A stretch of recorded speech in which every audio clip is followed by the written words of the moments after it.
I don't actually know how to begin this episode, so we're just going to keep going. Fair enough. You know what?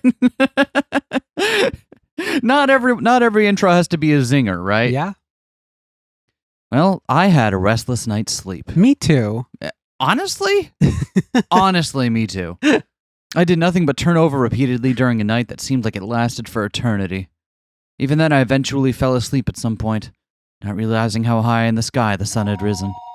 Shook off the urge to go back to sleep, but then I noticed the phone was ringing. Time was almost 10:30 in the morning. 10:30? 10:30? Never been up at 10:30. What happens? It was clearly too late for a wake-up call. Wow, shots fired. Shots fired at the Relatable household.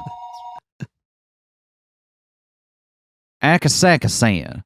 Good morning to you, it's Oishi.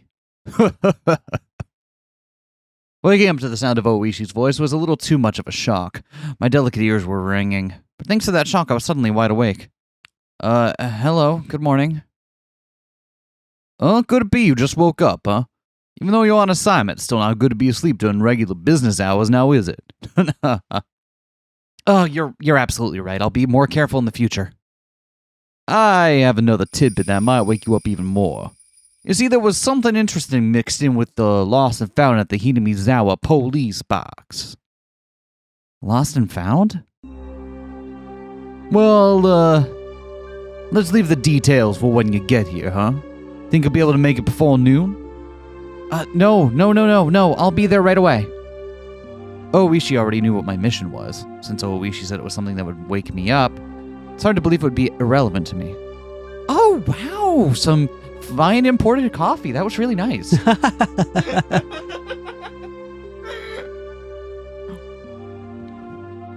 Honestly speaking, judging by the information from Sato-san yesterday, knowing that my cover was already blown, I couldn't wander into and from Hinamizawa carelessly. In other words, my investigation was at an impasse. Well, they don't know that you know your cover is blown. Right? Mm-hmm. Like, there's still they don't know that you know, necessarily. You could just keep going in and trying to do your thing and, playing it safe, I guess. In other words, my investigation was at an impasse. If there was some information there that could put me back on the trail, that would be nothing less than a stroke of good fortune. That'd be nothing less than a stroke. After vigorously washing my face, I pulled on my jacket and hailed a taxi heading toward the Okonomiya police station. Oh, you're here. Sorry, sometimes I fade in before the thing proper starts. Mighty frightening, I'm aware. The genius mahjong player has arrived. My apologies for being late. So what exactly popped up? With absolutely no intention of reminiscing about last night's mahjong game, I pressed him to get to the point. Oishi, anticipating that I would act that way, cut to the chase without any resistance. Like I said earlier, something arrived from the Hinamizawa police boxes lost and found this morning. Lost items that were turned over to the police box were sent to Okonomiya Station after the paperwork was filled out. Oishi pulled out a plastic bag from a drawer, laid out its labeled contents on the desk.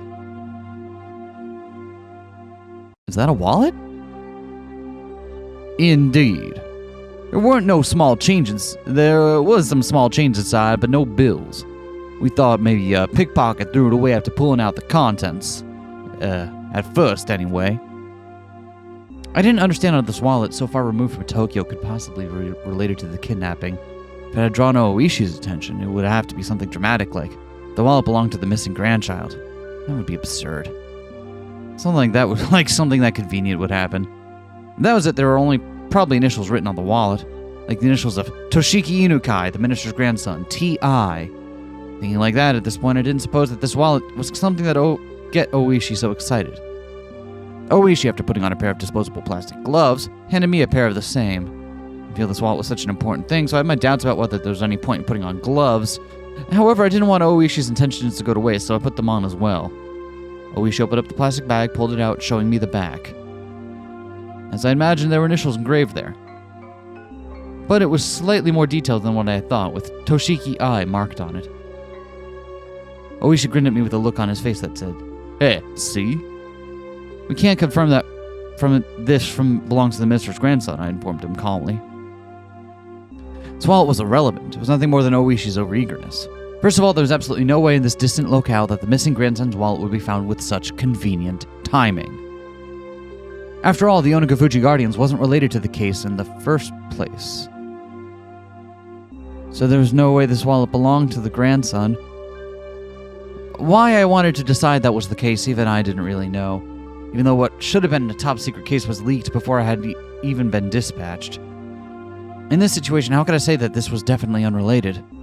Would it be more prudent to pay more attention to this wallet? It's only been a couple of days since I arrived in Hinamizawa, but in those couple of days, due to the number of remarkable events, my nerves might have become a little, just a little, frayed.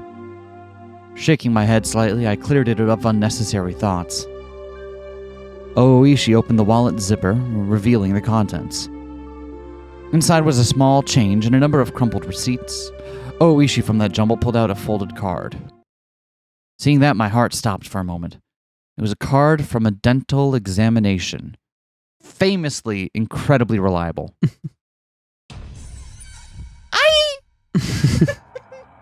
Well now, how'd that girl get on in here?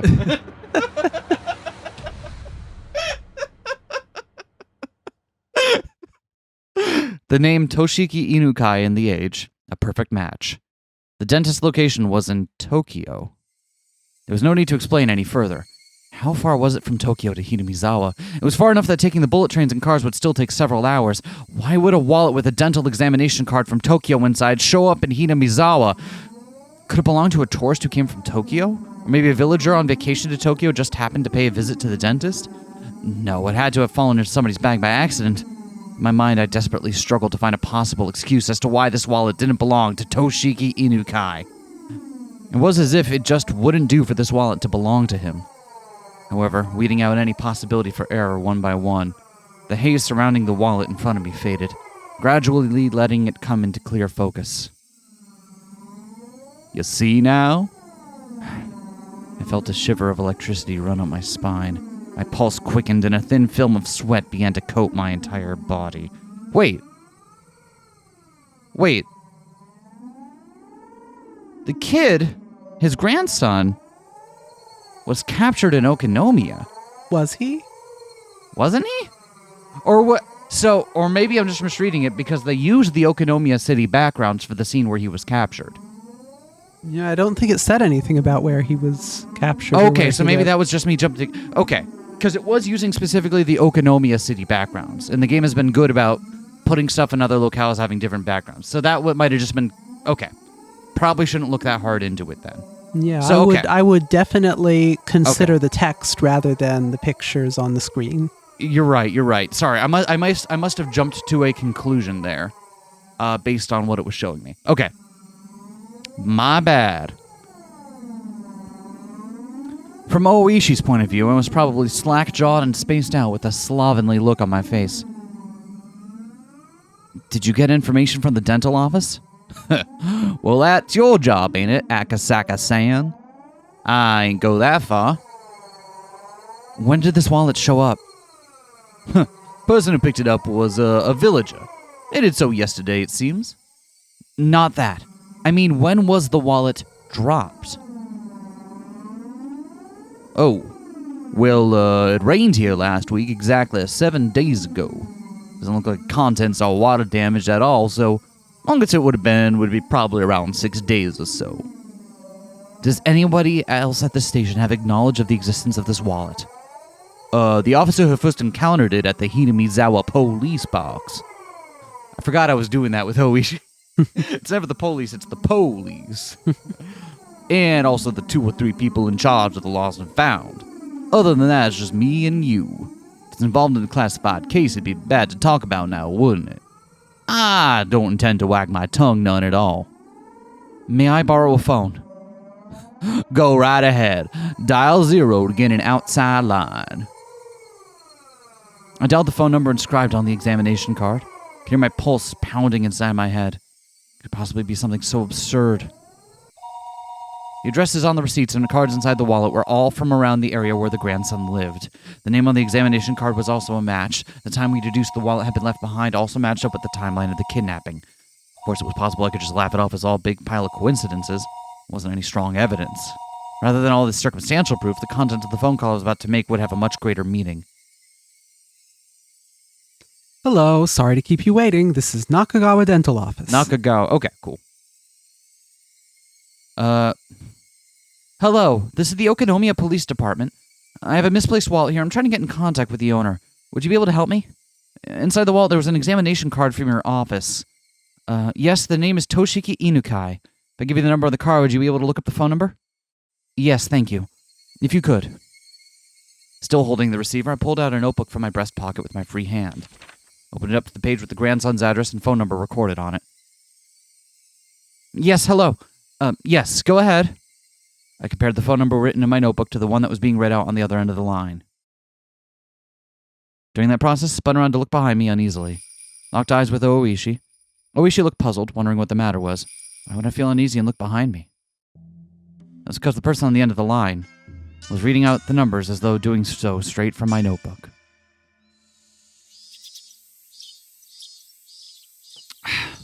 Seemed HQ was in quite an uproar thanks to my report. No matter how many times the authenticity of the evidence I had linked to the grandson was called into question, I could only respond that it was the truth.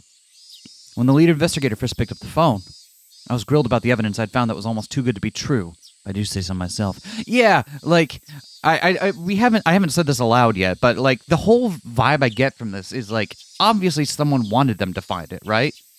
Oreo said it's time for the boy to go home.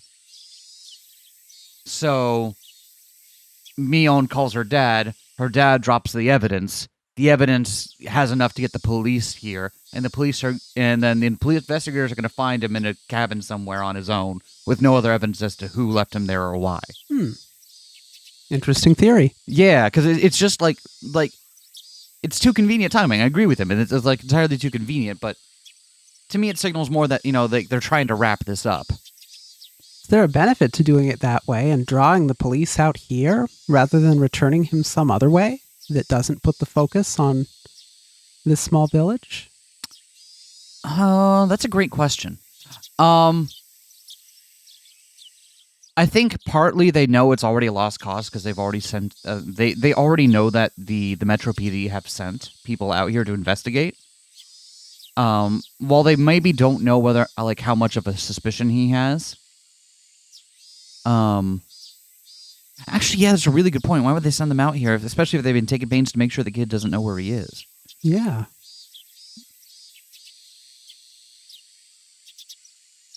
And especially if they already know people are on their tail here and sending an investigator out, if you don't want to get caught in the end, wouldn't you want to release the kid somewhere else so that it seems like it wasn't you after all?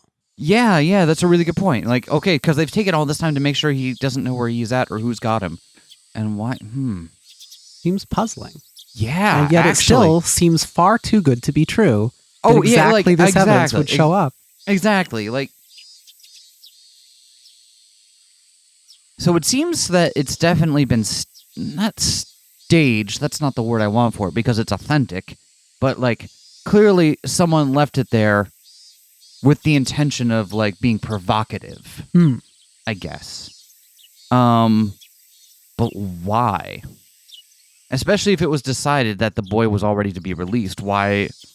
I guess maybe that hasn't made its way out to the the whole family, right? That was decided from Oreo herself after hours between her and Mion, according to the tip thing we watched. So why would that show up? I guess we'll see how it plays out. But no, you were right to push back on that. It doesn't seem like that's this isn't a way to end it cleanly. This is a way to end it messily. This escalates things, is what this does.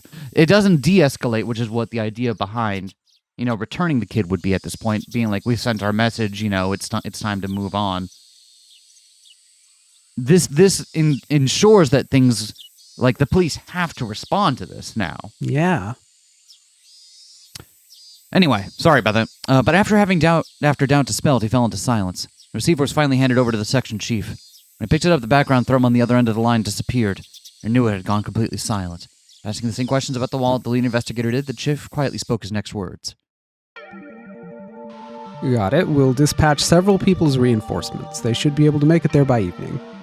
Akasaka-kun, please continue with your investigation of the area. Get some information on the spot where the wallet was found. Kano-san will select some people and head directly there. The fact that he was sending Kano, the lead investigator, here meant that the chief had decided there was a possibility that the Onagafuji Guardians were somehow implicit in the kidnapping. However, it felt as though until the lead investigator, whom he trusted, had verified the evidence with his own eyes, he was still going to be skeptical about it. Which I get to a degree, because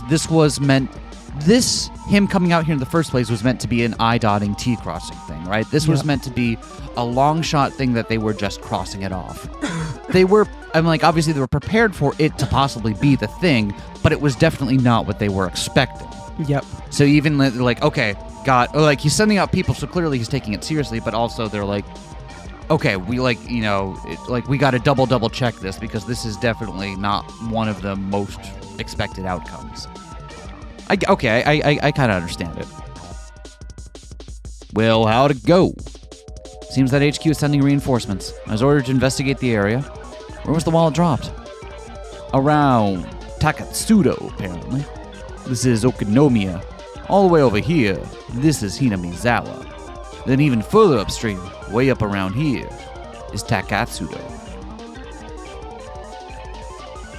Oh, okay. So they dropped the wallet. Okay, so the wallet was dropped in a town upstream. Interesting.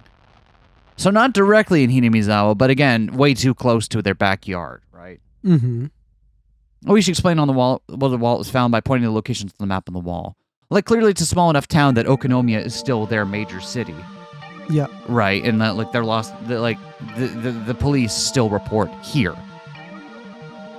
It's still within their sphere of influence. The place called Takatsudo was even more remote than Hinamizawa was. There ain't hardly anybody living in the area around Takatsudo. It was deserted a long time ago. It's littered with abandoned houses, so it's really quite desolate out around there. Interesting. So it's still there, hardly anybody, so there are still people living there, but it's ghost town stuff, huh? Yeah. Interesting. I guess it's a perfect place to go if you want to find an empty shack that people aren't going to bother. Yeah. Oh, Ishii-san, could I ask you to guide me to Takatsudo, please? Well, yeah, now I don't mind. Can't really get in and out of Hinamizawa as you please by yourself, after all. Of course, I'll have to make you wear the cap and mask again. Oh, but they still have to go through Hinamizawa. I guess they did say it's upstream, right? Yeah. Yeah, okay, cool. Sorry again that I'm speaking aloud so much, just trying to get my thoughts in order. Just want to make sure I'm interpreting things correctly. Reading is here hard. to hear our thoughts. That's true. And if you didn't, this is episode 39? What are you even doing, man? That Oishi had agreed to accompany me was very reassuring. If Sato-san's info was to be believed, my cover had already been blown. I wasn't sure if the villagers had realized that the fresh meat dispatched from public safety was the tourist that had visited the village yesterday. In other words, me. But deciding that they hadn't noticed would have been overly optimistic. Given a cursory thought, Takatsudo, where the wallet was found, couldn't be ruled out as a hiding spot for the kidnappers. The Takatsudo area didn't have any residential buildings, nor was it alongside a highway. There wasn't a reason for even the locals to go out of their way to visit it. It was exactly what you would call a long-forgotten ghost town at the end of the road. You couldn't ask for a better place to hold a kidnapped grandson. Also, you couldn't get into Takatsudo without first passing through Hinamizawa. Those several conditions made the area all the more important. It's interesting that we're learning about Takatsudo now. Have we heard about this town before at all? I don't recall, but... Yeah, I don't recall it either. Yeah, it's just interesting that we're now hearing about this. I couldn't brush it off any longer. There was no longer any doubt that the Onagafuji Guardians, or someone hired by them, were involved in the kidnapping. If that was the case, then the fact that this wallet was found might have already been leaked to them. They even know so much as how the Public Safety Division was operating. The case of the wallet couldn't be something they didn't know. In that case, there was a possibility that the enemy was lying in wait. To To dive alone into enemy territory surrounded by enemy territory, to say the least, required amount of courage, nay recklessness, that I just did not have. Without your company, Oishi-san, I wouldn't be able to step into the village so easily. Thank you very much for your cooperation. Honestly, I thought you would ask for more money. Well, for being honest, Hinamizawa ain't exactly a place I like to go to myself. Except when I'm visiting folks right before they die mysteriously. I do a lot of that now. Planning on doing a lot of that in my future, you know? Gotta keep something fun in the old age. I'd at least appreciate it if you paid for the cab fare. Still, it ain't a request I can refuse from a friend that's played at the same table as me. Oishi grinned as he pounded me on the back. It struck me that he just didn't want to jump ship rather than having any sort of sense of duty towards his job. Even so, that didn't really matter. Right now, I really appreciated the gesture. Well then, shall we hurry up and get going? The enemy knew that the police had obtained the wallet. They would probably have moved the hostage to a different place. It wasn't a moment to lose, but Oishi, without regard to the fact that we were about to head out, began to remove his jacket. What are you doing? Well, just a precaution, you see. Want me to poke the beehive to get your honey? I have to be rather well prepared, you see. You want to put one on, too? One of these stab-proof vests. What is he, a German cop? With the fucking chainmail suit. Good golly. That was so fascinating when you showed that to me. And I'm like, damn, that's so different than the experience of cops here in America, isn't it? What Oishi pulled from the drawer below the desk was a stab-proof vest. Petition for a modded sprites with Oishi and chainmail. There we go. Yeah, his name was Toshiki Inukai, the grandson of the Minister of Construction, Inukai. There was only one reason for him being here. If you didn't include gym or art class, his grades were above average, and was the result of having private tutoring sessions twice a week. If you omitted the fact that he still couldn't do pull-ups, there wasn't much else that would make him hate school. Of course, he understood full well that his grandfather was a cabinet minister, but he also knew that not too many people were that interested in their relationship. He didn't quite like to go out of his way to bring up his grandfather or to call him Minister of Construction. And finally, he at least tried to know a little bit more about what kind of work the Minister of Construction did than your average Joe. What that entailed was that when you tried your best to make life better for the masses, sometimes you made a few enemies.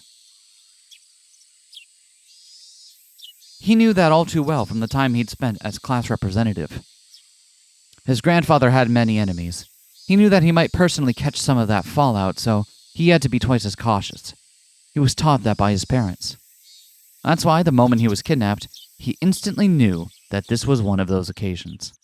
He understood that he wasn't being treated as Toshiki Inukai, the person, but rather as Toshiki Inukai, the grandson of the Minister of Construction.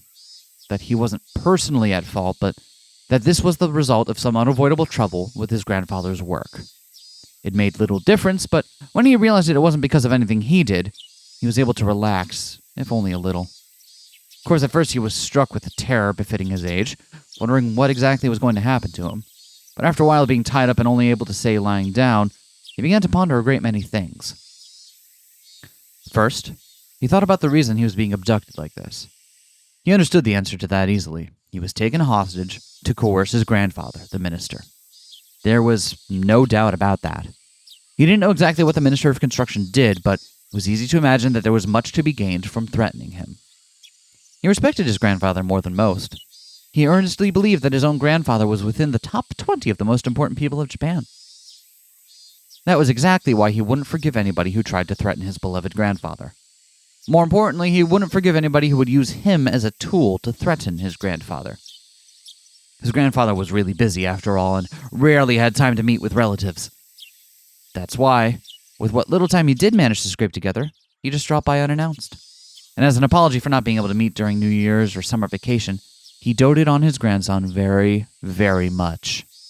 The number of times that Toshiki was looked upon with disregard just because his grandfather was a politician and a minister certainly weren't few.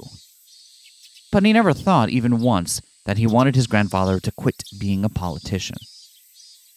Because it was his beloved grandfather, He wanted him to continue his career as long as possible from the bottom of his heart.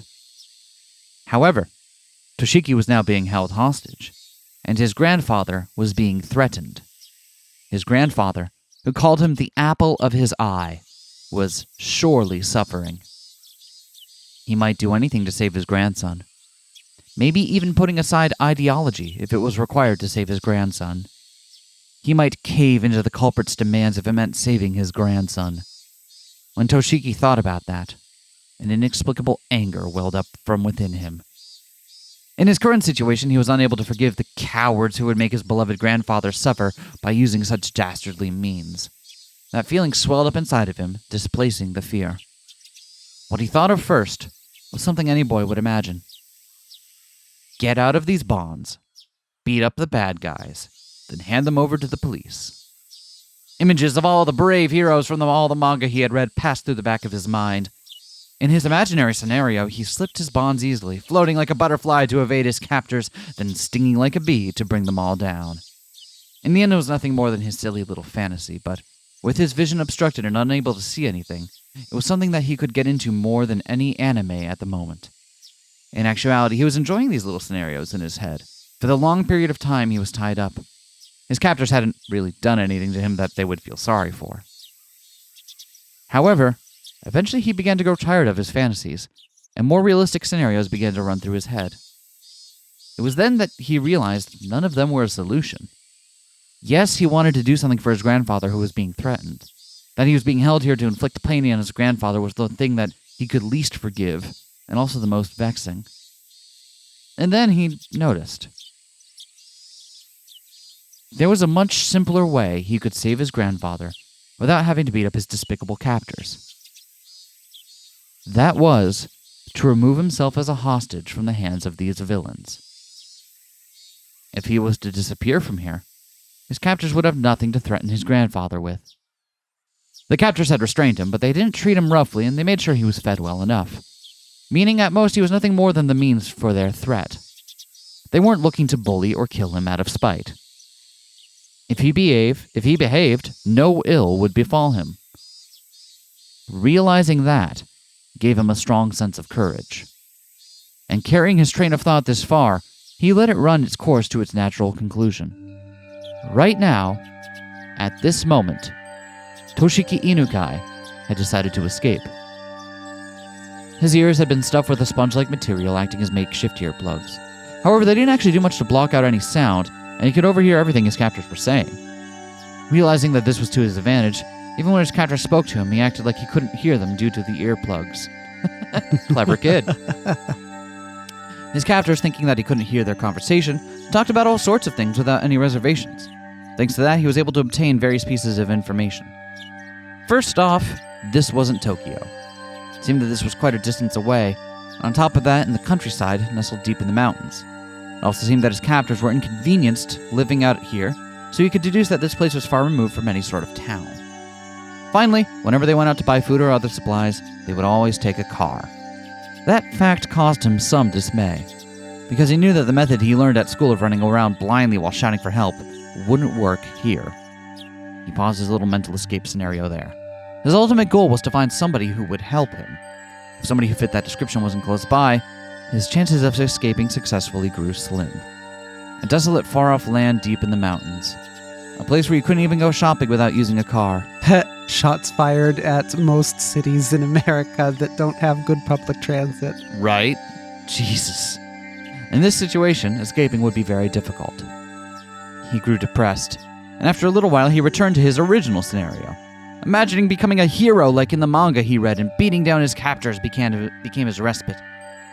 However, as he played those delusions out in his head, his heart, hating to surrender, continued to search for a way to escape. And then he thought of a way. If the goal was far away, then all he had to do was get closer, right?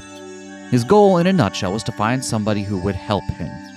In other words, somebody other than his captors. If he faked being sick, then his captors would have to take him to the hospital or bring a doctor to him. They would probably be reluctant to do that. But he already knew that the hostage was more important than anything. On the off chance that something happened, like him dying occurred, they wouldn't be able to threaten anybody anymore. Luckily, he had an experience that would help him fake a serious illness.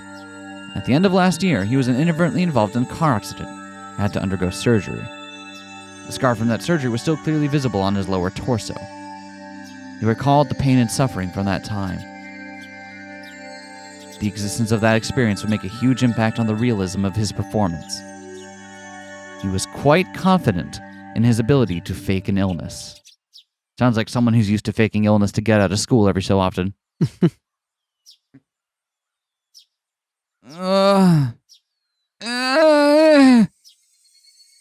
His captors at first took that as a sign that he needed to use the washroom. Untying only his arms, they tried to bring him to while he was still blindfolded, but he didn't try to get up. His hands, now free, only clutched at his abdomen as he writhed in agony. Hey, what's wrong? Does your stomach hurt? He still had his earplugs in, so he had to pretend he didn't hear his captors asking the question.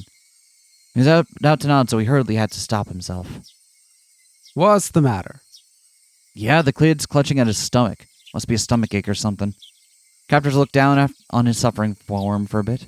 One of them proposed a course of action, while another laid his doubts that Toshiki might be faking it. What's wrong, boy? Your tummy hurt? His ears are plugged, so he can't hear you. Well, that's a problem. Do we got any medicine that works on stomach pain? Might want to go to the pharmacy and buy some. When it comes to stomach pain, there's a bunch of different meds, ain't there? As long as we don't know the cause, we shouldn't just buy him any old medicine. He's old in his stomach. Maybe he's just constipated. If you buy him some medicine for that, maybe that'll calm him down. Won't kill him if we're wrong either. Don't decide something like that on your own. Might be appendicitis or something. My uncle suddenly got it a while ago. That was pretty scary. One of the captors leaned over beside the boy who was bent over in agony. Oh, I feel sorry for the kid. Oh, his whole body's covered in sweat. Is it your stomach? Does it hurt? Hey, if it hurts, you shouldn't clutch at it so tightly. It'll only make it worse. Realizing that his captors were concerned about his stomach, he inadvertently let his shirt right up, letting the scar from his surgery come into plain view. His vision was still obscured with packing tape, so he couldn't see the reaction to his scar. But his captors were taken aback, and, judging from their momentary silence, he had obtained the reaction he was looking for. Hey, this is bad. This scar? It's not that old. Does the boy have a fever? There a thermometer around? No way we have one, but that's a lot of sweat. Yeah, his forehead feels pretty hot, I think. I've heard that under prolonged stress, old wounds can be aggravated. Then what do we do? Are you saying the medicine won't work? We don't know what surgery this scar was from. But in any case, this is bad. In the worst case, it could be fatal. This is bad. This is really, really bad. Maybe we should have a doctor take a look. At this rate, there's a chance he might suddenly die on us, right? Toshiki Inukai, with those few words, knew that the situation was progressing exactly as he had envisioned it, and snickering to himself on the inside, pressed his act even further. He didn't even need to see to know that his captors were panicked, and were running around like chickens with their heads cut off at this troublesome turn of events. Should we take him to the clinic? No, that's no good. Probably better if the doctor came here.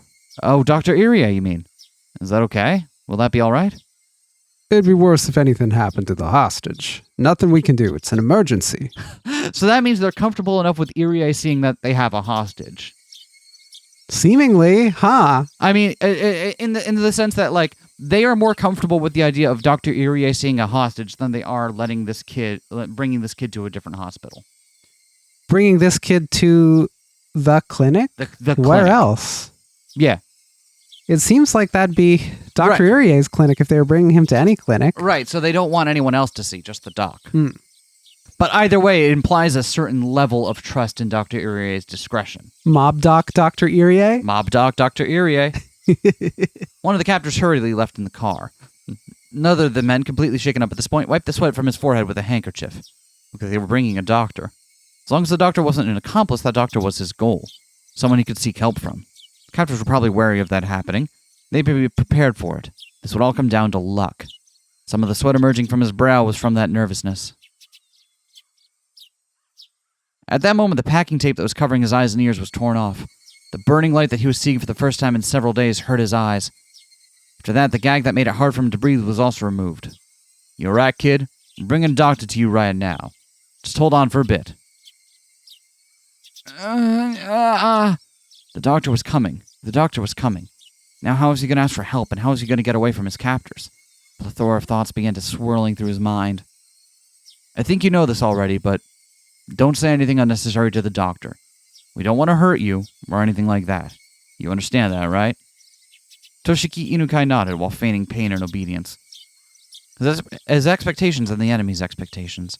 Whether they doubted he was faking his illness or not, they knew what his goal was, and would try to stop it. His stomach contracted from the stress of this gambit, making it seem like his stomach really was starting to hurt. No, it really was. But there was no reason to panic. If he failed with the approach to the doctor, there was nothing to lose. If there was something to lose, it was this method of faking illness to get in touch with the doctor. If you think of other methods from here on out, it wasn't much.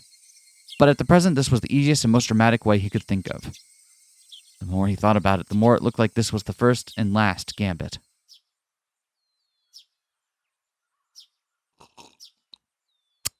Oh, spilled a little coffee on me. That's fine. Eventually, he heard the sound of a car approaching once again. Sound of the car doors being hurriedly opened and shut. Sounds of several footsteps approaching. A young man in a white medical coat. He acknowledged the boy. Suspicious look showed itself on his face. Who's he? He's not one of the kids from the village, is he? The captors didn't respond. From the looks of it, the young doctor had realized that this was an abnormal situation. One of the captors talked threateningly. That's got nothing to do with you, Doc. For a while, the doctor and the captor silently glared at one another. However, unable to stand the sight of the boy continuing to suffer, the doctor, as the captors had hoped, didn't press any further. I'm concerned about this old surgical scar. What kind of operation was it? We don't know. I should really bring him back to the clinic. Doc, we really can't do that. Doctor said he wanted to bring the boy back to the clinic, but the captors simply silently shook their heads at the notion. It was a fleeting hope, but it was only natural that the captors would refuse. At that moment, his eyes met with the doctor's. Seeing the boy's painful state was abnormal, the doctor suspected it was a serious illness. Are you all right? I'm a doctor. When was this surgical scar from? Last year. During the winter. From an accident. An accident? I see. This is a problem. He couldn't let the doctor figure out he was faking it here. He had to somehow figure out some way to keep this going and tell the doctor he was being confined and needed help. I'm going to touch the affected area, okay? If it hurts, tell me where.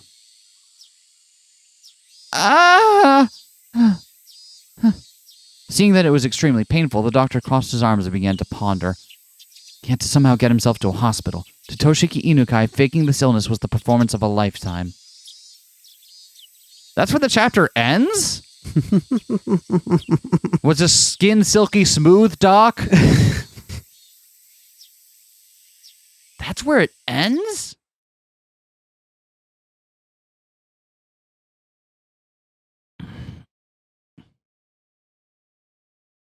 Good work, everyone. I know it's hot, but please do your best. If you catch anybody illegally dumping, please contact someone immediately. We'll act quickly. Oh, that was Oishi. Good work, everyone. I know it's hot out, but please do your best. If you catch anybody illegally dumping, please contact someone immediately. We'll all act quickly. Thank you for your cooperation, Oishi-san. Please. A gap wide enough for a single car was opened up in the barricade. Oishi, showing his gratitude, perhaps a threatening attitude with a short beep on the horn, rolled the car forward through the checkpoint. We were just talking about that the other day, how the amount of expressiveness you have in a car horn is not very much, right? It's hard to, you can't, there's no distinction between a little, polite, boop, boop, just get the attention, it's your turn to go, or, getting a pedestrian to move across, versus, holy shit, what are you doing in my lane? This is why we need car horns to get modded with velocity and aftertouch. So you can truly express the depth of your feelings through the horn. I don't think Fade it in and out. I don't think that's what I meant. Add some vibrato. I just meant there has to be a way to just do a little boop boop. I liked my way. This time, my appearance was the very embodiment of the word suspicious. Baseball cap, mask, and sunglasses. On top of that, even though it was sweltering, I was wearing a hoodie. Any respectable police officer would be loath to not stop me for questioning. I meant to be overcautious, knowing full well that my face was known, but it might have already been too late for that to have any use. Using that as an excuse, I doffed the unbearably hot hoodie and windbreaker, ripped off the mask and hat, and threw them in the seat behind me. Oh my, is that all right? With a cheap little disguise like this, they probably figured it out anyways. That just might be the case. Oishi, probably thinking my unexpected behavior was funny, continued to laugh. The beautiful and pristine scenery of Hinamizawa spread out before me. The village itself would have been quite beautiful if it weren't for the complicated circumstances surrounding it at the moment. I would absolutely love to take Yukie here for a drive one day. Come to think of it, I didn't get a chance to call her last night. I played around with the idea in my head, but in reality, this village wasn't all sunshine and rainbows. I had heard everything at the prefectural headquarters. The heart of this village, the intelligence network that the three families wielded, was, due to blood ties and regional relationships, unbelievably well organized. Their net spread not just around Hinamizawa itself, but encapsulated the entirety of the city of Shishibone as well. When I first heard that, somewhere in the recesses of my mind, I didn't take it completely seriously. How could a local organization out in the boonies here have something so grandiose?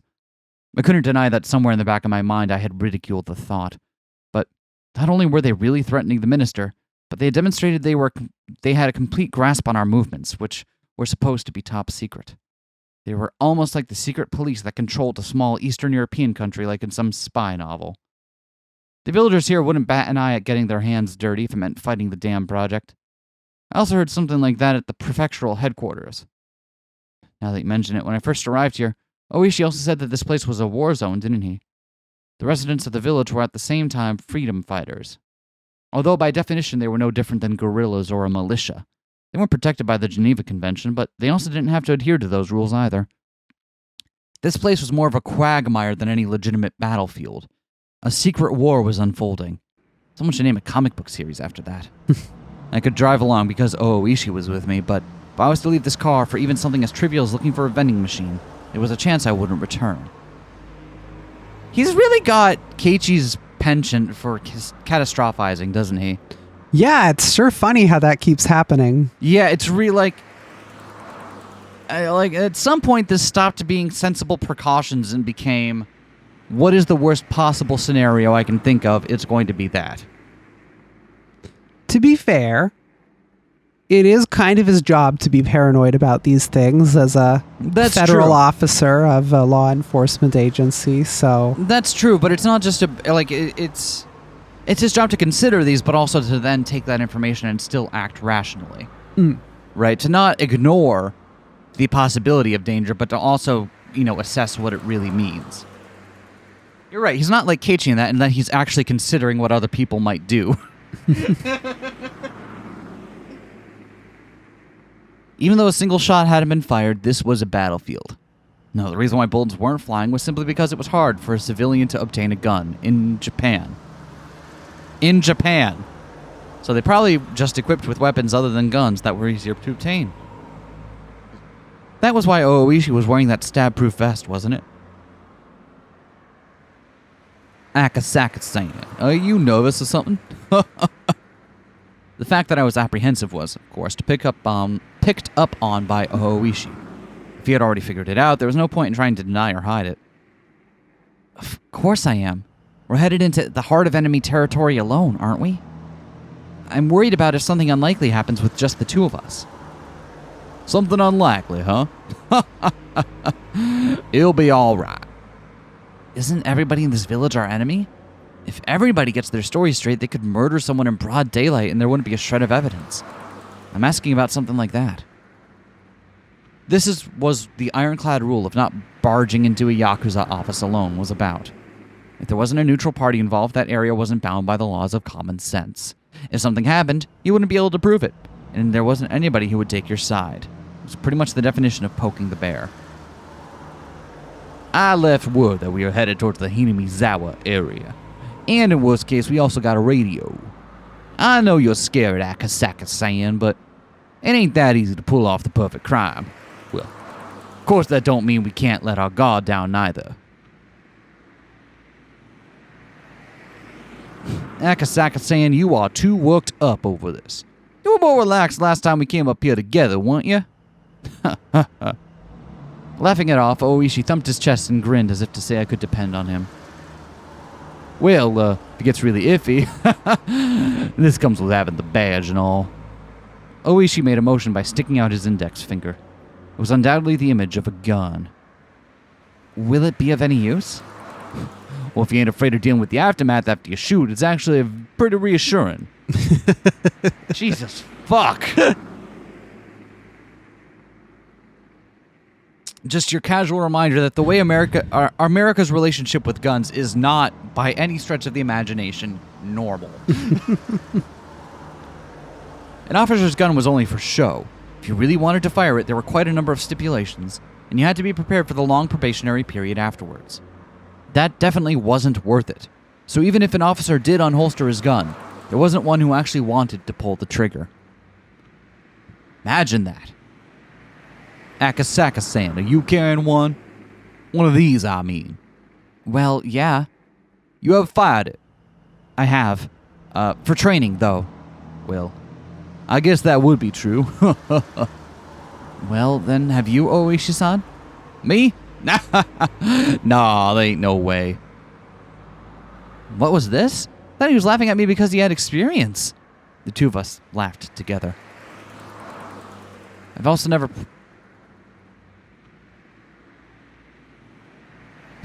Is this Oishi explaining himself, or...?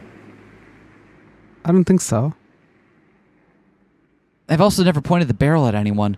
Looked down the barrel of a gun a few times, though. Just being made to look down the barrel like that is enough to shorten your lifespan by about 3 years. Even if he had never fired a gun before. You couldn't begin to compare the amount of experience Oishi had. It was Oishi. You were right. Okay. I was like, it sounded like Oishi explaining his history with it, but yeah.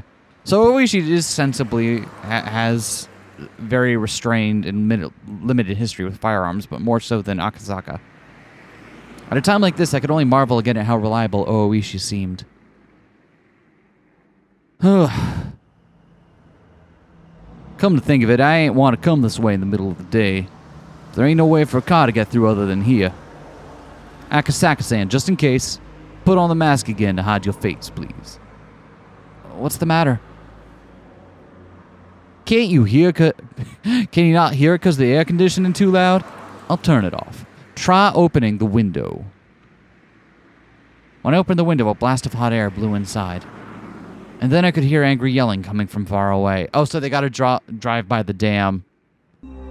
At that moment, the forest gave way on either side of us, and our view expanded suddenly. And there could be seen the Hinamizawa Dam construction grounds, the very front line for the Hinamizawa village.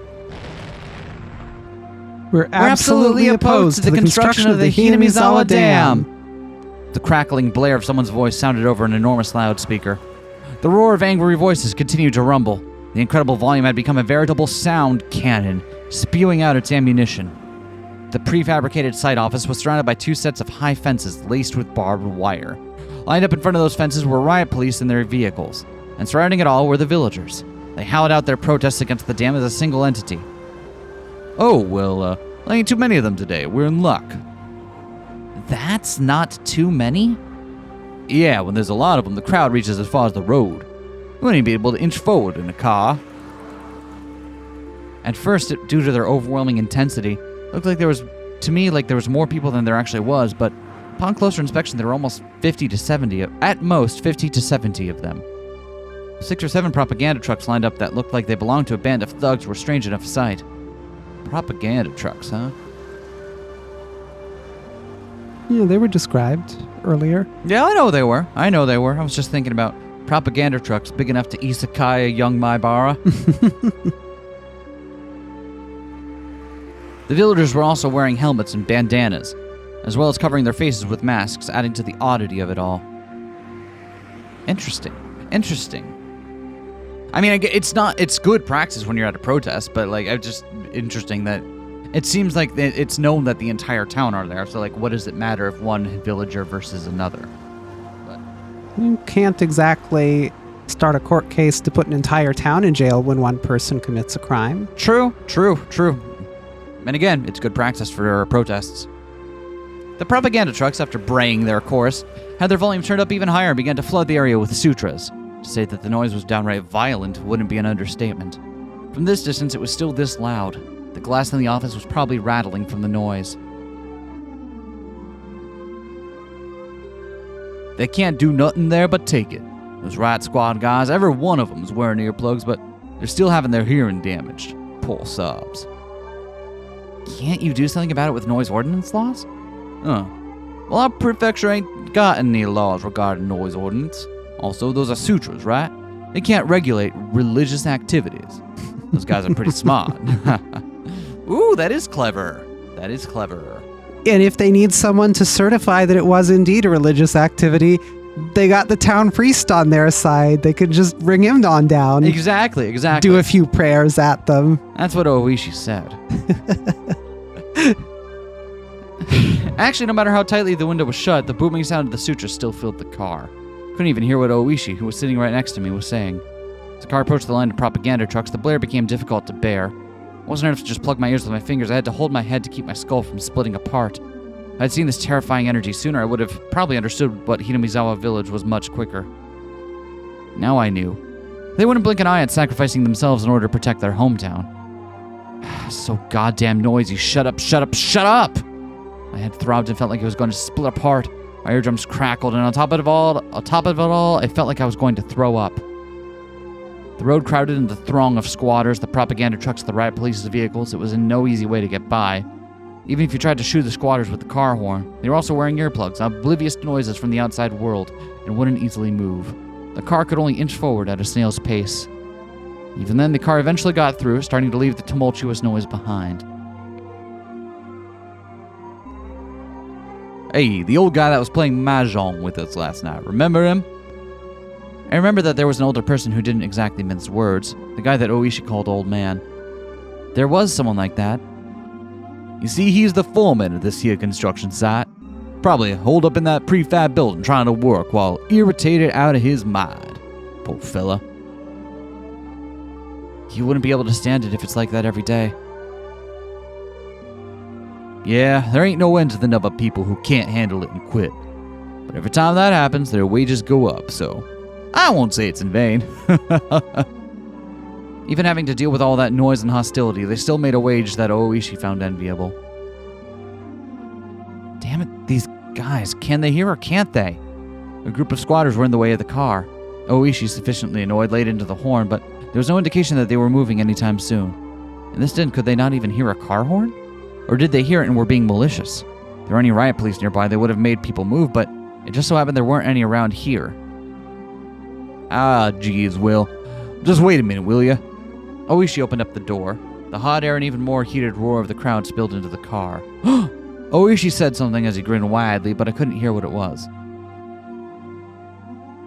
He was getting them to move. Something like that? Oishi stepped out of the car and closed the door. The din faded slightly. Stared blankly as Oishi headed toward the group and started some sort of conversation. Maybe we'd find the minister's grandson at Takatsudo. At the very least, I wanted to find him there. Find him, slip the cursed bonds of this incomprehensible village. Could only pray. At that moment, a shadow was suddenly cast over me. Somebody was standing right outside the passenger side window, blocking the sunlight. I spun around, looked up, and realized who the backlit figure was. Huh. It was a girl. It was Rika Furude. The girl stared down at me with a bored look in her eyes. I didn't have any justification for it, but it felt like I had been found by somebody I shouldn't be found by. To fill the silence, I raised my hand as I mouthed a meek greeting. Of course, there was no way she heard my small voice in this clamor, but even then, she should have seen me wave my hand in greeting. In spite of that, she simply stared down at me with a cold look on her face. At that moment, the noise and heat spread throughout the car once again. Oishi had returned to the driver's seat. Taking a look, the group that were blocking the road had started to move aside and were glaring our way. Saw to keep you waiting. Shall we go? Oishi registered the figure of the girl behind me. One of the villagers came over and picked her up. In a manner of, "It's dangerous, so get away." It was then that she whispered one or two words. However, I couldn't hear any of it. "Well then, let's go. I'm gonna gun it, alright? Of course, still within the speed limit, naturally." As if to shake off the still audible angry voices, Oishi floored the gas. Along with the roar and the din of the shouting, the villagers and the girl quickly disappeared behind us. "As soon as we're through here, we're in Takatsudo. You okay if we end up going into a firefight? Don't be fumbling with the safety at the last moment, you hear?" Oishi laughed mockingly again. I was more concerned with what the girl had said, however, as I was vaguely bothered by it. What was she trying to say with that apathetic and candid expression? Suppose it's normal if you're nervous from here on out, but If you don't deal with it, there's a chance you might do something rash. But there was no longer a way to confirm what the girl had tried to tell me. Might have been that the girl who warned me to go back to Tokyo again, or else was saying to me who was here now, ignoring that warning. Even though I warned you, what a fool. I had the feeling she said something like that.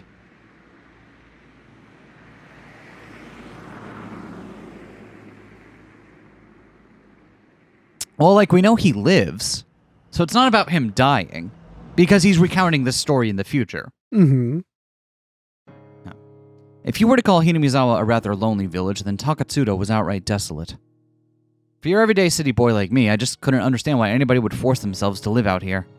There were signs that people had, but they were all covered in dust or enveloped in ivy, indicating that it was all abandoned. People really lived in a place like this, didn't they? Well, it was a long time ago. A remote place like this is pretty rough for old folk to live, and the younger folk probably wanted to try living in a more suitable place. There ain't no one left to take the reins, all that gets left is this. Even if I had no personal attachment to the village, seeing the disused buildings made me feel a little sentimental. It seemed that Oishi also felt the same way.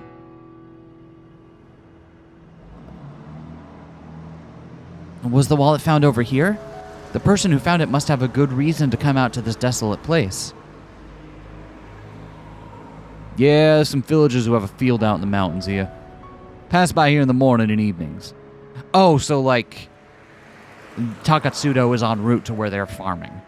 Is what he's is that what he's saying? Seems like it. Yeah, okay.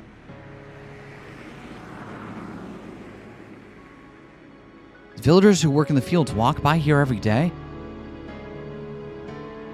No way. They probably go as far as they can by car. So in the early mornings and evenings, they pass by here and just happen to find a single wallet? They probably did. Where exactly did they say they found it? In a thicket, just a bit further ahead. The person who found the wallet just happened to have some stomach cramps and was planning to use the thicket to do his business, it seems. It was there he happened to find it. Probably hoping there was some toilet paper in there. Well, that's both an incredibly convenient and also, like, that's the only way you would find something like that in there, right? Like, yeah, sure, that, like, yeah, that's entirely too convenient. But also, like, I don't know, shit happens, and that's not the most unbelievable thing I've ever heard. Yeah. Like, it definitely not ignoring the suspicion here, but, like, yeah, people find random shit sometimes, whatever. Everything about that story just seems a little too convenient. Right from the discovery of the wallet, I just can't shake the feeling that something is off. I expressed the feeling that I had from the start of the day, quite frankly. It seemed too good to be true, but it was unwavering proof. But it was too perfect, sickeningly so. And that was my feeling. You might actually be onto something by saying it's all a little too perfect. Meaning what? Truth is, I heard a little something from a friend of mine in the 4th Division, where Oryo Sonozaki referenced the kidnapping of the minister's grandson. She referenced it? It's been several days since the minister's grandson's been kidnapped, that poor boy. Be nice that they let him go soon. Seems that old Oreo muttered something like that while on her veranda, and that little musing was conveyed to the various people working deep behind the scenes at the Sonozaki family. Right, I'd heard something earlier from Sato-san, the informant. That when the leader Oreo had a concern, somebody in the family would be considerate. Hold on one second here.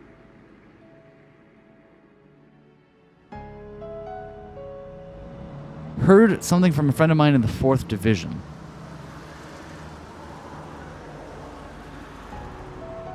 Okay, who... That was a conversation between Mion and Oreo. We saw that conversation happen in their own house. Mm-hmm. So, who does Oishi have that overhears that? Either her exact words were relayed to Mion's father, in exact words, and then someone in Mion's father's circle used those words, or one of the family maids. And it sure seems like it says what happened, right? the little music was conveyed to the various people working deep behind the scenes at the Sonozaki family. Yeah, it's just like that's word for word. Or I guess it's more of like an impression thing, but yeah. Okay, so it's just they have an informant in the family. Okay, it's not as deep as in like, oh yeah, one of the people who's working at the compound is on the take. I mean, it could be. It just seems like anybody associated with the Sonozakis would know that right. Oryo had that concern. Right. It would be common knowledge in the family that Oryo was concerned about this.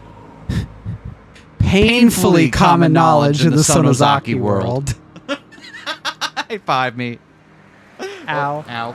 There we go. I bonked the mic, so that probably sounds terrible. It's fine. So in essence, she gave the order to release the hostage? Well, I see it that way. The wallet being conveniently discovered was just a ploy to hand the boy over to the police. And that's what we were talking about earlier, but why would they release the hostage? Oh, maybe they're just like, he's sick, better get him to someone else's hands rather than deal with it ourselves. Maybe. Nah. Well, there's only one reason why someone would release a hostage, ain't there? What is it? They reached a deal. That would mean the minister promised to halt the Hinamizawa Dam project. Really?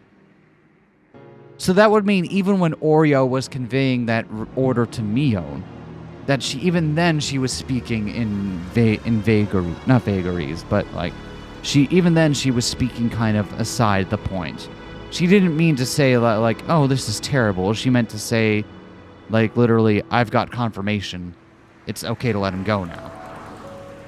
Seems to be what they're theorizing here. Yeah.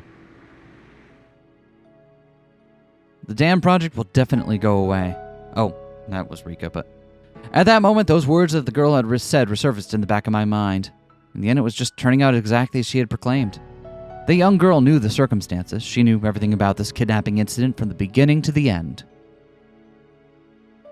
Akasaka. The girl unexpectedly called my name. What is it?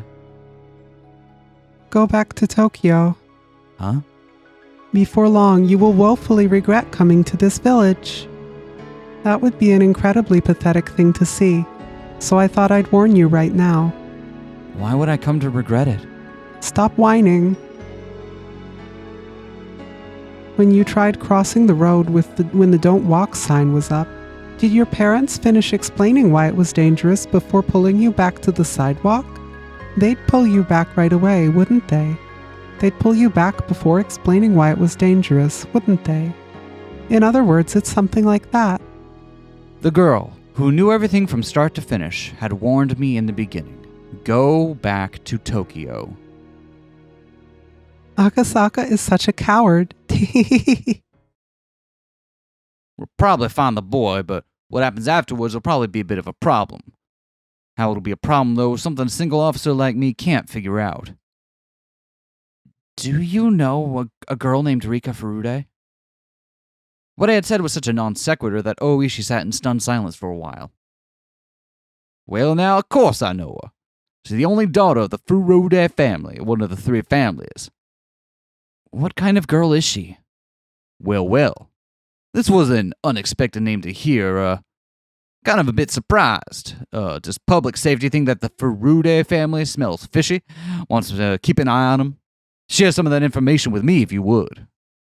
No, it's nothing like that. Just something that caught my attention. Huh? Well, whatever. Wouldn't do to not answer a question from a friend I've sat at the same table with. Again, Oishi is weirdly principled. His principles are mostly mahjong and money-based, but he is principled. I have principles. They suck, but I have them. Yeah, which on some level I respect.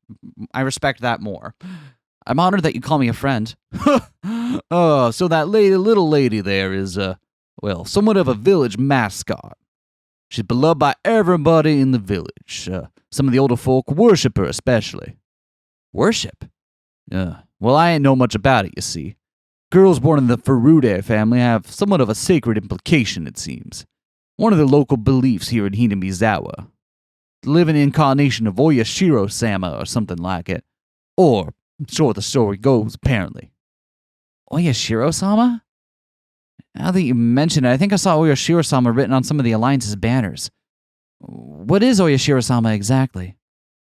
Oh, well, the name of the guardian deity, Hinamizawa. They believe it'll exact punishment on those who would do ill toward the village.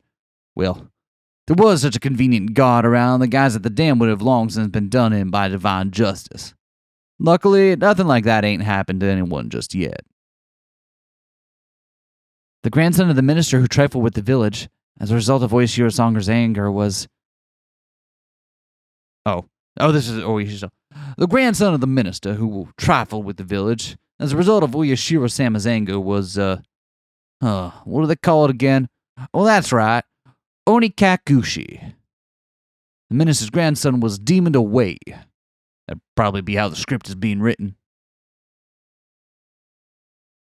Oh, no, that was Akasaka showing off how learned he was. Yeah, putting it together. Right. Okay, that was him putting it together. Okay, I get it now. Say what you will about the console ports, at least they tell you who's speaking at every point in time. I see. It probably would turn into something like that now, wouldn't it? Divine punishment wrought by Oyashiro-sama. Then the culprit is the living incarnation of Oyashiro-sama. That girl?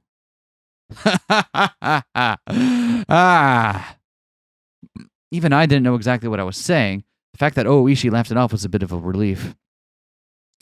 Oishi's joyous laughter was so infectious that I began to laugh like an idiot as well. Hey, nothing weird about it, just two guys laughing in a car together with the AC on. Oh well now, this is unusual. Oishi, after laying into the horn several times, rolled the window down and leaned out, waving his arm in an exaggerated manner. Rena, don't mind me.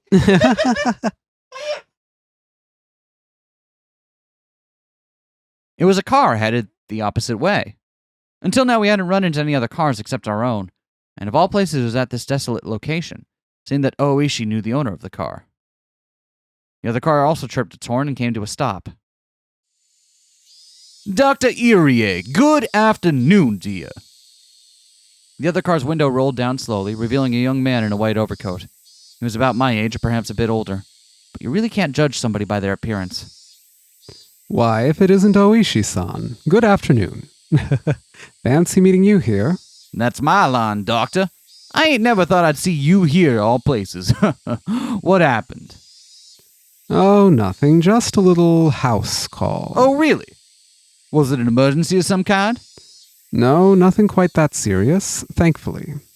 It's always for the best when the patient gets to bed without the need of medical care. I'll take my leave here. If I don't get back quickly, my staff will be angry with me. Ha ha! Being the head of a clinic must be tough. Well then, take care.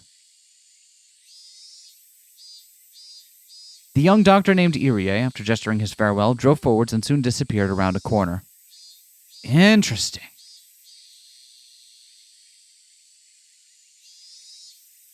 Interesting.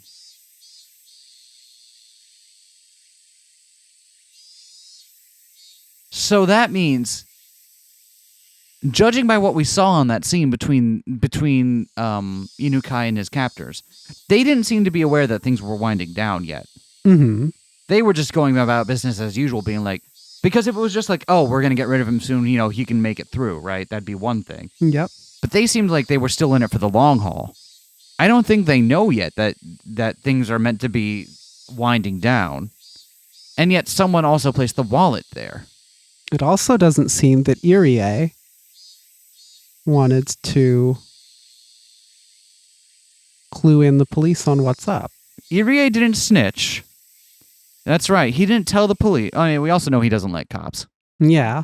But there's a difference between not liking cops and not informing someone with authority that, hey, someone's kidnapped. Yeah, it would seem like the sort of thing you'd want other folks to know about. Right. Either the Sonozaki's faith was well placed in that, he would be quiet, or maybe he's got the boy in the trunk and is trying to figure out what to do.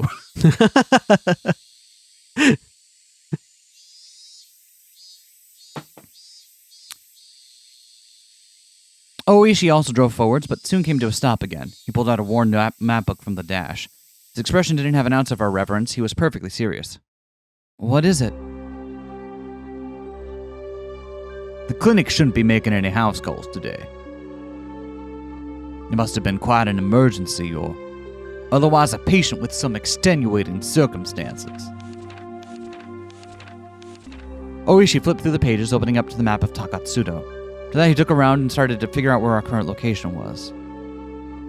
You think that emergency is suspicious? Well, didn't I say? There are hardly anyone that lives out in the Takatsudo area. The road we're on right now is here. Dr. Irie came from this direction. Dr. Erie came from this direction. I keep forgetting that Oishi has to mispronounce everyone's name. Having no sense of our surroundings, I couldn't digest anything about the place he was indicating on the map. We're heading towards the spot where the wallet was found. And by the way, that's over here. But you see, if you're heading to one of the few residences in Takatsudo, it's the wrong road. Meaning Dr. Irie came from a direction where there are no residents? As long as someone working in the fields between these mountains didn't collapse, but someone collapses and you call a doctor, let me bring them back with you for a more detailed examination rather than just leaving them in the middle of the road. But just now, Dr. Erie said it was nothing serious, and it didn't seem like anyone else was in the car with him. Oishi didn't say anything more than that. I also said nothing more. That doctor just now examined a patient, close by, and only that. The noisy radio had suddenly gone quiet. The sky had just as suddenly turned an oppressive color. As Oishi mused that it might start to rain, a torrential downpour started, as though trying not to disappoint him. Nice. Eventually, Oishi stopped the car. The only sounds to break the silence were the percussion of the rain on the roof and the soft squeak of the windshield wipers. Let's do this here a bit hush-hush now, shall we? Saying that in a quiet voice, he exited the car without an umbrella, careful not to make any noise. Oishi leaned over, indicating the other side of the thicket. He was pointing to a prefabricated shed and a car that was parked beside it. The car looked obviously well cared for. It wasn't a vehicle that had been left there for several years. What's that shed? It contains equipment that was used by the Forestry Service. I hear they don't go near it except during the summertime. Interesting. I guess between this and the fact that the Forestry Service building is being used as a school kind of implies that maybe someone in the Sonozakis has connections there. Does it? I don't know if that means that. It's... I guess that they are in use out here. I guess maybe they would just know that it's not going to be in use, but it still feels like a risk. Mm-hmm. Does that car belong to someone from the Forestry Service then? I don't know. It ain't look like an official vehicle, though. Oishi was playing it cool, but my nervousness was gradually increasing. Just in case. Saying that, Oishi returned to the car. Thought he was going to get an umbrella, but he grabbed the onboard radio instead. Hello, this is Oishi. Do you read? Greetings and greetings. No. Yes, this is the Okonomiya PS. Oishi-san, we read you loud and clear. Over. I'm currently in front of the Forestry Service's equipment shed. Not the one in the direction of Yagochi, the one in Takatsudo. If you head there from Hinamizawa. Affirmative. Copy that. There's some suspicious people in the shed. Proceeding to investigate. You don't hear back from me in 5 minutes, get in touch with the local police substation. Have them send a cruiser as soon as possible. If you would, please. Understood. Well then, shall we go take a look? And one other thing, and this is why I like Oishi as a character. Like, he's a shit, but also he's like, this seems dangerous enough that I need to let someone know exactly where I am and check in 5 minutes. And yet he's going to go do it anyway. Right? Like, it's weird where his lines are, but he has them.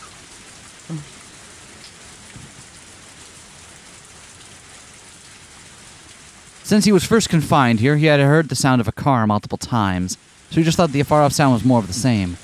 However, the reaction from his captors was, until now, something he hadn't seen before. They jumped, reacting as if shocked by a jolt of electricity, pressed against the window, cautiously peering outside. They stopped. Somebody from the forestry service? This is bad. Nah, looks like a cop. Oh. We swapped again. Yep. Nah, looks like a cop to me. Okay, so they're doing this without the knowledge of the forestry service. Got it. One of the captors lifted the boy by his collar and pressed a blade against his cheek. Hey kid, keep quiet for a bit. I think you know this, but if you try and shout, there will be problems. So he didn't get Irie to go with him. So that's why Oishi is so frequently angry and pissed at Irie. So all those years later, because Irie walked away from a captured kid. Granted, he didn't, maybe you could argue he was going back to, his clinic before phoning and doing something about it, but all Oishi sees is someone walking away, right? Toshiki Inukai was sure that the doctor had reported things to the police. He felt relief when he thought that he was saved, but not imagining that his captors would resort to violence when they were cornered, his anxiety remained unabated. What do we do? Got about time. Take the kids, slip out the back. We'll meet back here when the heat's off. One of the perpetrators grabbed the boy by the collar and forced him to stand. Of course, Toshiki Inukai tried to resist by feigning that his illness had been aggravated by his rough treatment, but his captors paid no heed. Bang! Bang! Bang! Thank you, kitchen god!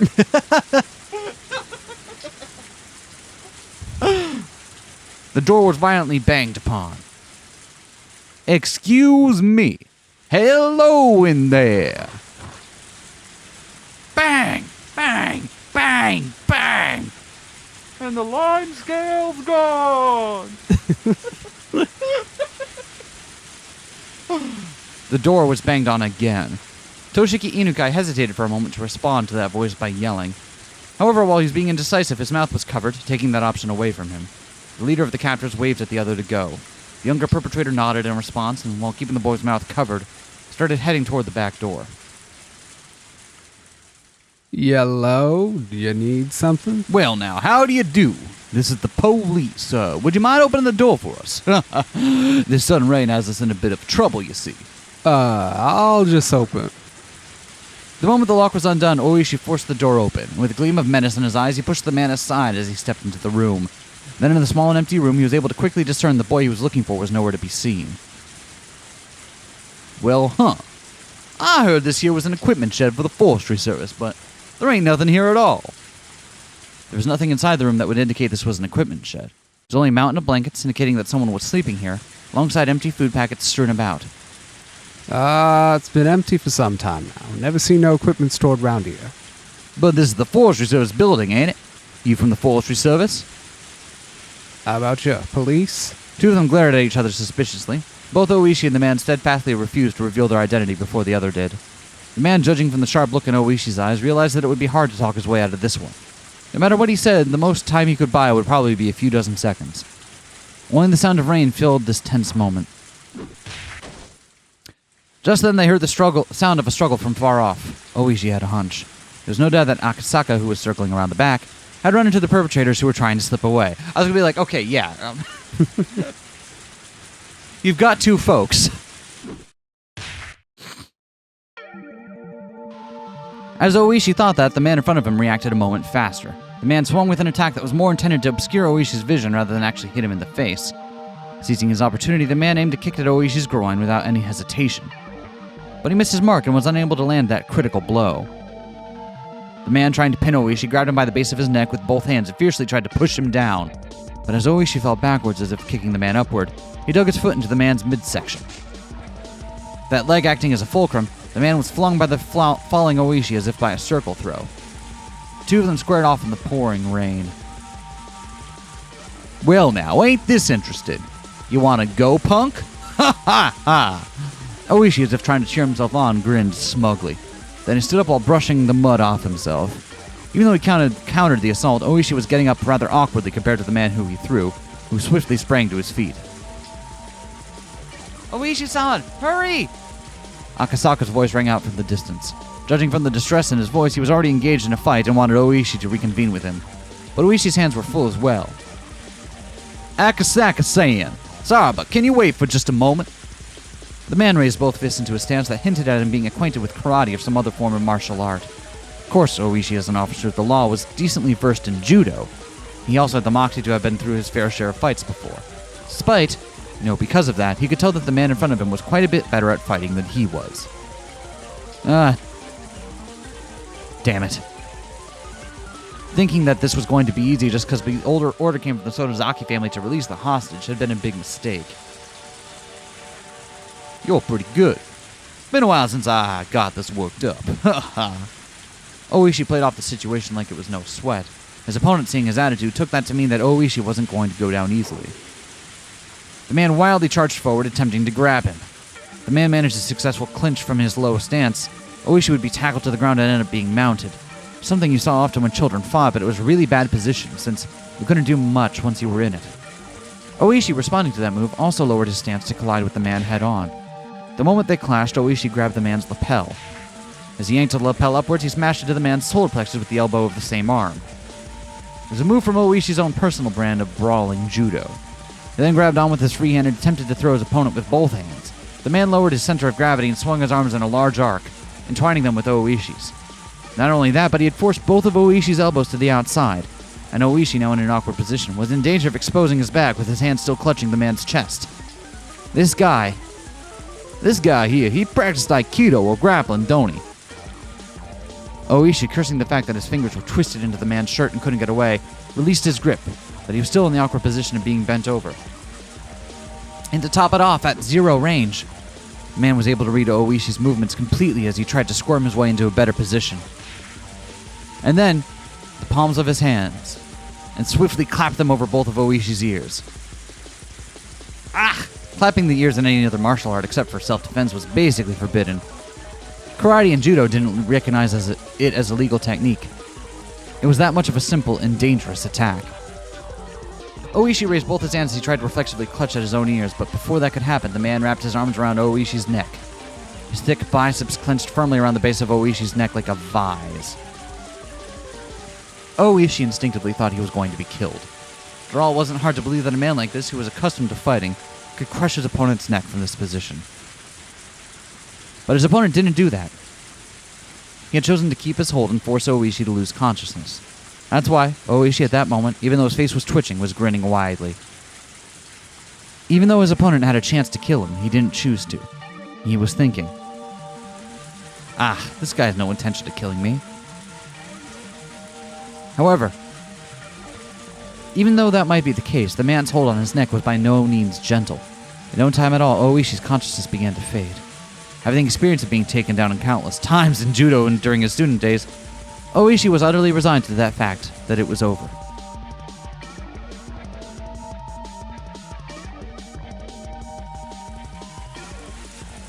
Oh, yo.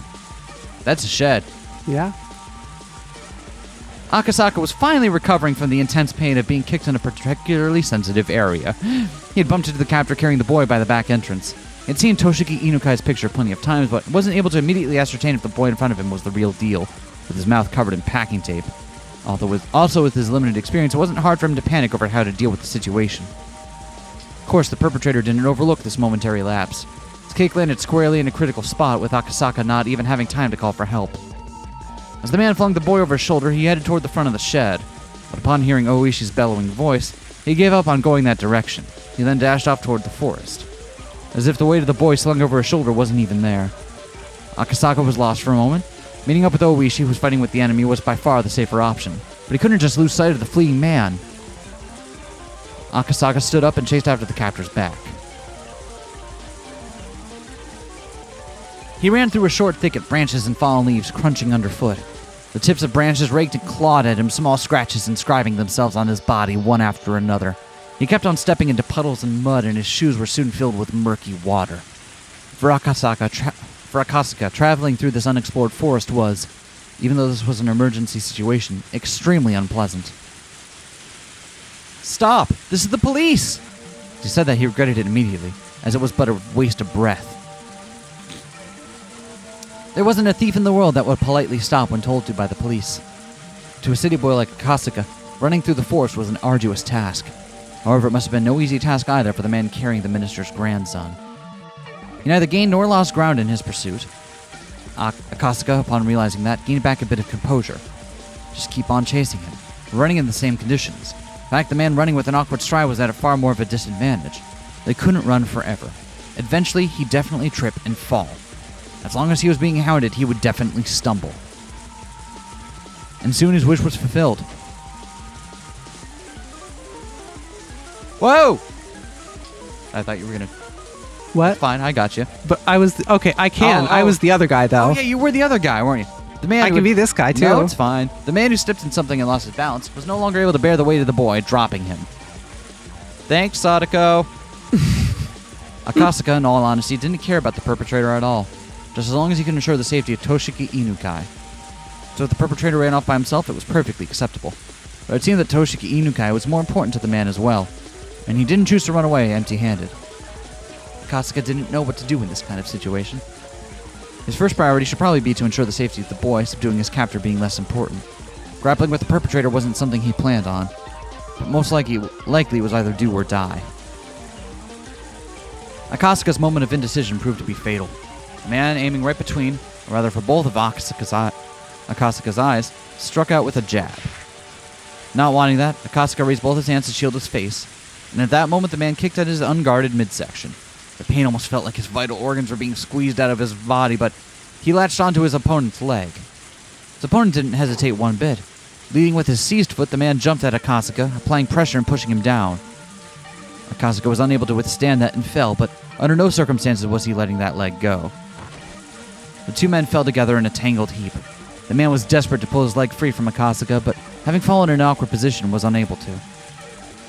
The two of them rolled around on the ground, floundering about trying to gain an advantage, but Akasaka, who was holding onto his opponent's knee with both hands, and that opponent, complete freedom to move his upper body, were in two completely different situations.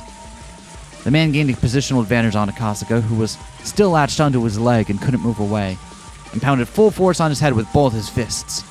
Not only that, but he found a rock nearby and began to beat it against Akasaka's skull. Whack, whack, whack! The difference between being hit with a fist and being hit with a rock was vast. Akasaka quickly thought of letting go of the man's leg to free his hands to protect his head. But if he let go here, the man would get away. If he didn't dig in here, everything would be for naught. The boy he was trying to save was right there. He was going to save him and go back to Tokyo. If he could do that, then it was goodbye to this freakish village. Bam! Crack! Thud! Without looking, I could tell my forehead had split open and was gushing blood. But I didn't let go of the man's leg. How could I? I won't let go!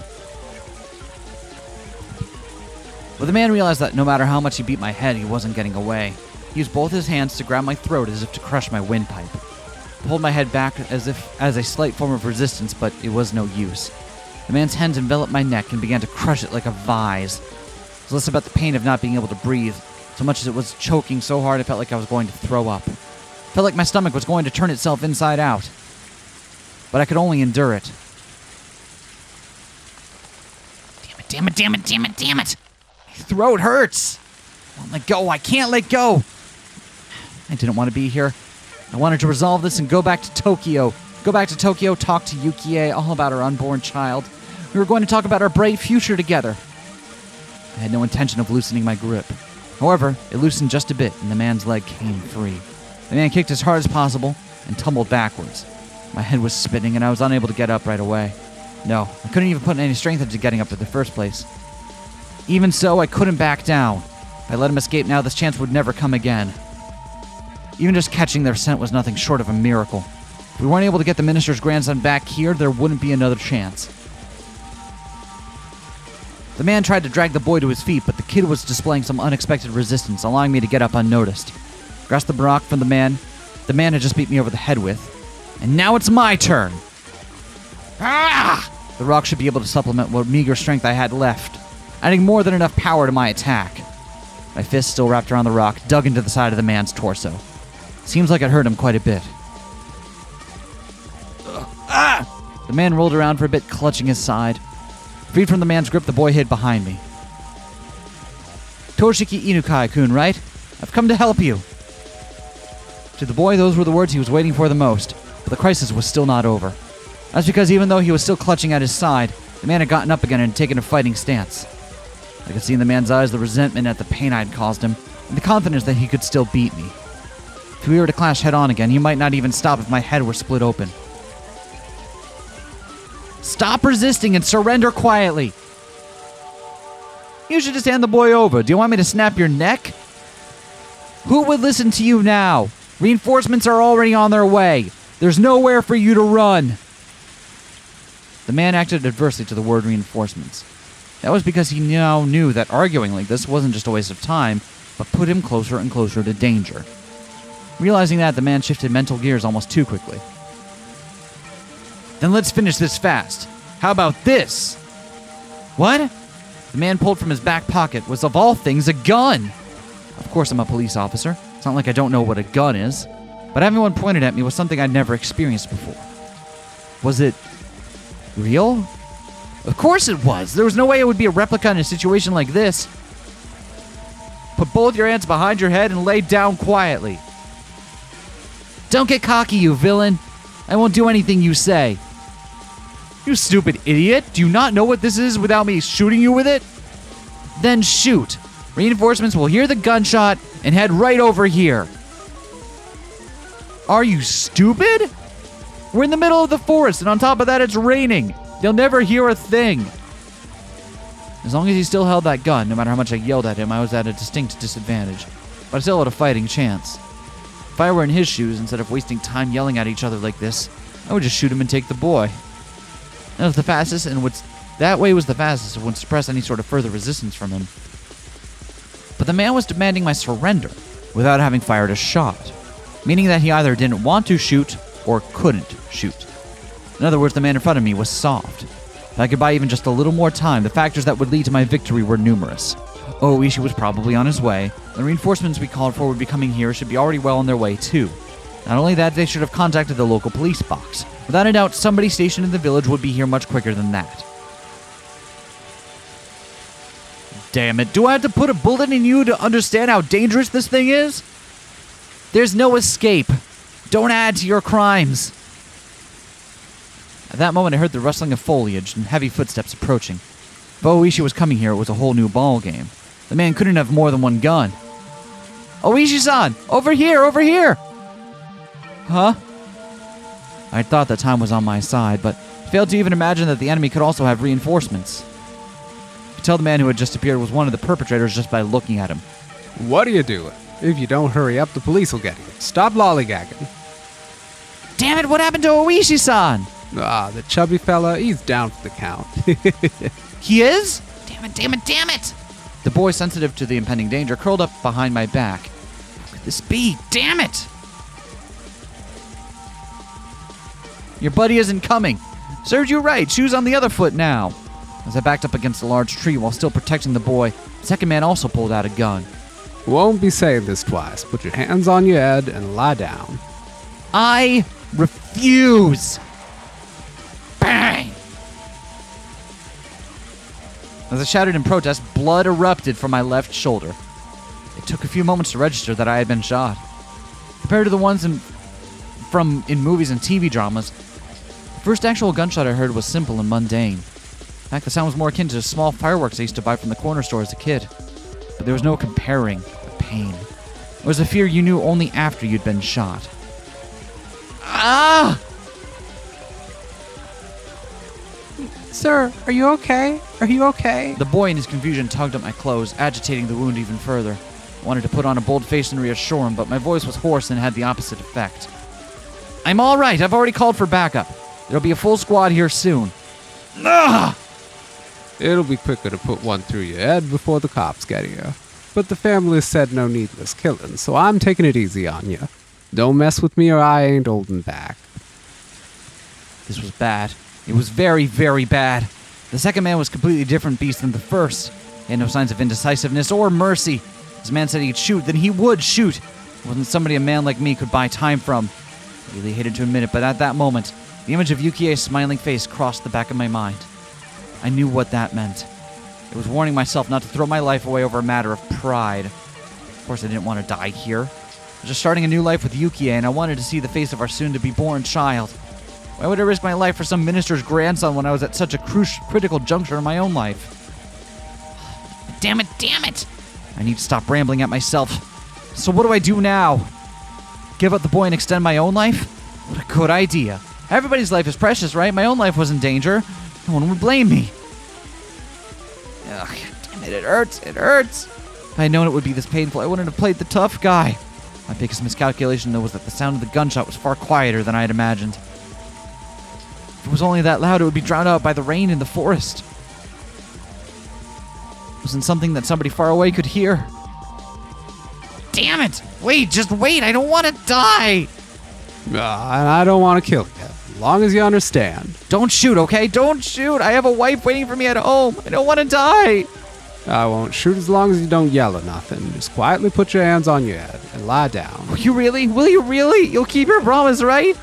This is a promise between men! Wow. Real 180 in personality here between Akasaka here.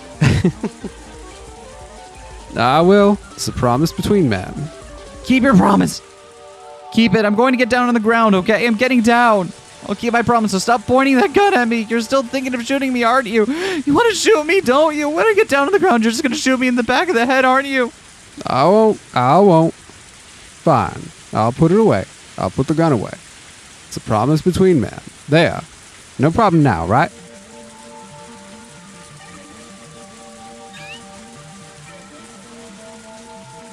I was like, is Akasaka gonna like play that and then pull out his own gun? Call an ambulance, but not for me. Yeah, there ain't no complaints about that.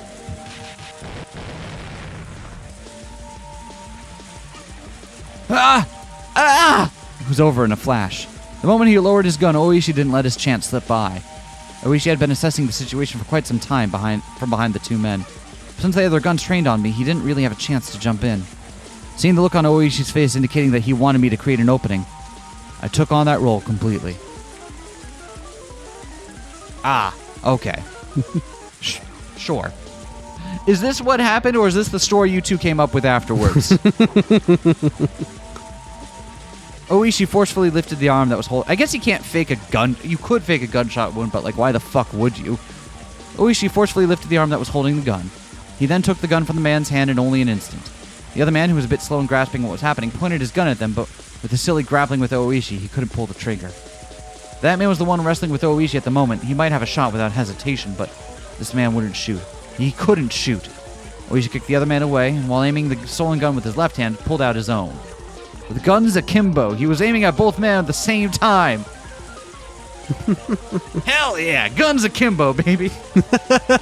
Absolutely not a great idea. So then I started blasting. And I do believe that is checkmate. It was perfectly played, but heedless of the guns pointed at them, the men shouted, "Scram!" as they scattered away at full speed. It was over in an instant. Those two running away without putting up a fight was honestly unexpected. Oishi, quietly clicking his tongue in admonishment, slipped both guns into his pants pockets. Huh! You guys know their stuff. Huh? What do you mean? Officer won't fire at someone who's fleeing. I want to get my pension here, after all. Imagine that. Oishi and I grinned at each other. Yutoshiki Inuka-kun, the grandson of the Minister of Construction, Inukai. Yes. Well, this here's going to be a major incident. We probably only cut the tail off the lizard, though. Oishi smiled amusedly. The fact that the Onagafuchi guardians, or rather the Sonozaki family behind them, was pulling the strings was apparent, but proving it wouldn't be easy. With apologies to Oishi, this incident was unlikely to go public. This caused an uproar. It would obviously lead to the minister losing his office. With HQ having decided that doing so was in the national interest, this would probably be cleaned up quietly. Might be a rough way of saying it, but this was born in the shadows and was going to die in the shadows. Oishi probably already understood the implications behind this incident. For the time being, let's cordon off the area here, since it seems that one of them still has a gun. After that, let's get Inukai-kun to safety and get you to the hospital. As the tension in the situation faded, the pain from the gunshot wound in my shoulder blossomed once again. My forehead was also stinging painfully and had grown hot enough to start a fire. Thinking that the tension had caused me to sweat, I wiped my forehead, but what came off was a large amount of blood. My shirt had been stained bright crimson from the blood flowing from my head. Turned around. The boy was safe and sound. Without a doubt. There would probably be an investigation on the men who ran, but that was for another day. At this point in time, I could safely say we had cleared the major hurdle of securing the boy's safety. As soon as I recognized that, I felt like the lights on my head had been lit out, hit by a powerful failure. My knees buckled from underneath me, the ground there feeling soft as a cloud. It didn't feel unpleasant even as I was covered in the rain-soaked mud. Oishi came closer asking if I was okay, but somehow I couldn't tell. I turned off the switch to the last light in my head. The exhaustion enveloped me, and sleep, something softer than any blanket, wrapped around me.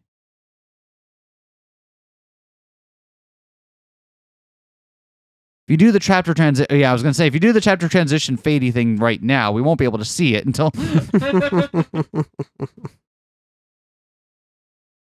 Is that chapter? That's a chapter. That's a chapter. We got one tip. Let's do it. This one's been very kind to us so far about having like a chapter episode. Made a daring rescue, mission accomplished, and it's a phone is the image in the achievement there. Let's see. A very kind person is the tip here. Patients admitted to the hospital can only accept calls at fixed times, and that's why she wouldn't be receiving a call from him today. Yesterday, she had teased him that he got lonely easily, so he might have struggled with the idea of calling her sooner. That was much easier to imagine rather than that he might just be too busy to call. Because he's just that type of person. Yukie, whispering that, smiled to herself. The announcement that visiting hours were over played over the hospital intercom with some music. She exchanged pleasantries with the family of the patient that was staying in the same room as her, probably eager for his mother to be discharged. Their small child was wearing a beaming smile. That child's mother was pregnant in the bed next to mine with what may be their new brother or sister. Oh, this is... Did we just switch, like, immediately between those two? What? We switched, like, she exchanged... This one, like, this line is written in third person, and then this is now in first. Right? Yes. Yeah, okay, cool. Seems like it. Great. They're probably ready to burst with the expectations, dreams, and worries of having a new sibling. The joys of a growing family. Bathing in those warm feelings, I stroked my own belly, which had grown... Oh, wait, this is Yukie, yeah. Yeah, duh, of course it is. You want to read? Oh, yeah. So this is Yukie? We didn't finish that one. Bathing in those warm feelings, I stroked my own belly, which had grown quite large.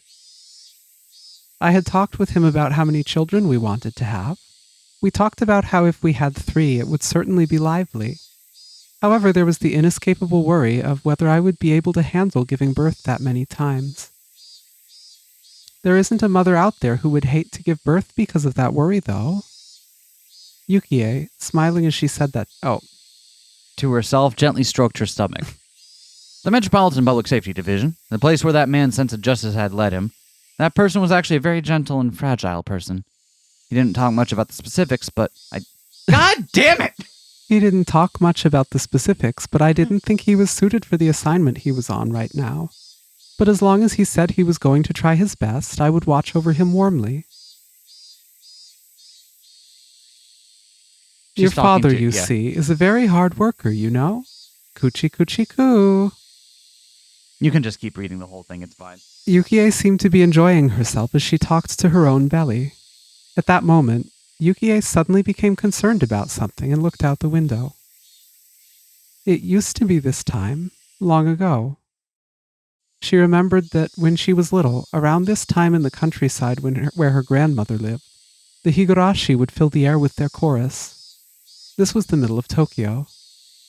Unlike in the countryside, you couldn't hear the song of the Higurashi, but for some reason, at that moment, Yukie felt that she wanted to hear that song.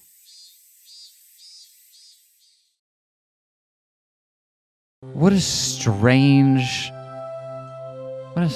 tip to receive. I don't know what we're meant to take from it. I'm going to be perfectly honest. I don't know what that was meant to tell us or share with us, but... Yeah. Wow. That moved faster than I thought it would. We are certainly moving through a lot in this. Like, I mean, I know this one's like maybe half the length of the last one. Mm-hmm. So, like, it's not going to be super, super long, but in terms of sods, but still. Woo, we are moving at a brisk pace. We'll see you all next time then, I suppose. Bye, everyone. Peace.